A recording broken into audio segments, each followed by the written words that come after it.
হ্যাঁ ঠিক আছে, আবার আসবো। এখন তাহলে আসি আমি। হ্যাঁ ঠিক আছে, সাবধানে যেও, আর গিয়ে একটা ফোন করে দিও আমাকে। হ্যাঁ, ঠিক আছে, আমি পৌঁছে ফোন করব। আর পুচকি কোথায়? ওকে একটু ডাকো তো।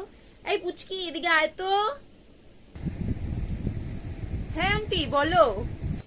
এই যে, এই টাকাটা রাখতো, কিছু একটা পছন্দের জিনিস কিনে নিবি। আন্টি না না না আন্টি, এসব দিও না আন্টি। না না না, আরে কিচ্ছু হবে না, তুই রাখতো। না না না না না, তুই রাখ রাখ রাখ রাখ টাকাটা। মা দেখো না আন্টি কি দিচ্ছে। রে দিদি, দিও না দিও না, এসব একদম দিও না। তুমি যে ওকে ভালোবাসো এটাই অনেক, এসব কিচ্ছু লাগবে না।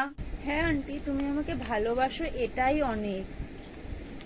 কিন্তু আন্টি, টাকাটা যে আমার খুব দরকার, তুমি মার কথা একদম শোনো না, জোর করে হলে আমার হাতে টাকাটা দিয়েই যাবে তুমি, প্লিজ।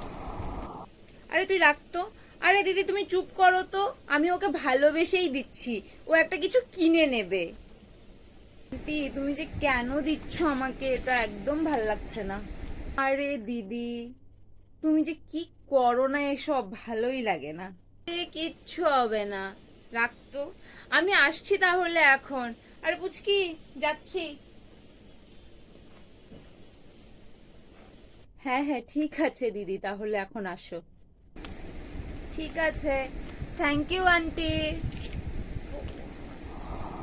ও, এরকম আন্টি যিনি আমাদের বাড়িতে রোজ আসতে থাকে, সব সময় আসতে থাকে।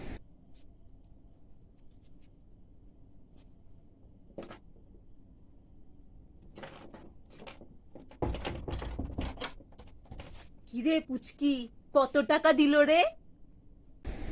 500 টাকা। কেন? কেন মানে? টাকাটা আমাকে দিয়ে দে। মা, এই টাকাটা আমার তো।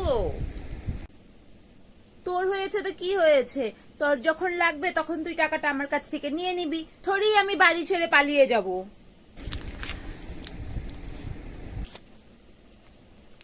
ঠিক আছে। এই টাকাটা আর কোনো জন্মে পাওয়াই যাবে না, ধুর ভাল লাগে না। কিরে কি বললি? কিছু বলিনি তোমাকে, যাও।